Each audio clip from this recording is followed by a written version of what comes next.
অনেকে বন্ধু বান্ধবকে হঠাৎ দায় রাখতে বা নেকাব পড়তে দেখে বলে, কিরে ছাগলের মতো দায় রেখেছিস বা ভূতের মতো দেখা যায় দেখি, এর কারণে কি কোনো গুনাহ হবে? ভাইয়ের আমার, আল্লাহ মাফ করুক, অনেকে রসিকতা করে এই কাজটা করেন।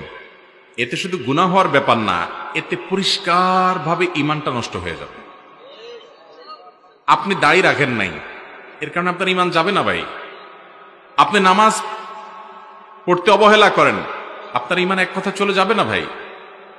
আপনি নিজে পর্দা করেন না, বোরকা পরেন না, ঈমান যাবে না ভাই। গুনাহ হবে, এই গুনাহ আল্লাহর কাছে মাফ চাইলে আল্লাহ মাফ করতেও পারেন, সেটারও সুযোগ আছে। বাট আপনার কোনো বন্ধু অনেকদিন পরে দেখা হয়েছে, আরে এখন সুন্দর দাড়ি হয়ে গেছে তার, আপনি দেখে মন্তব্য করলেন, কিরে ছাগলের মতো দাড়ি রাখছিস দেখি। নবী করিম সাল্লাল্লাহু আলাইহি ওয়াসাল্লাম একটা সুন্নতকে তাচ্ছিল্য করছেন, শেষ ঈমান। খুব ডেঞ্জারাস একটা বিষয়। ইস্তেহজা এবং ইস্তেগফাফ, বিশেষ করে দাড়ি, এটা শেয়ার ইসলামের একটা নিদর্শন। মুসলমান পুরুষের আলামত, মুসলমান নারীর আলামত, সে পর্দা করবে।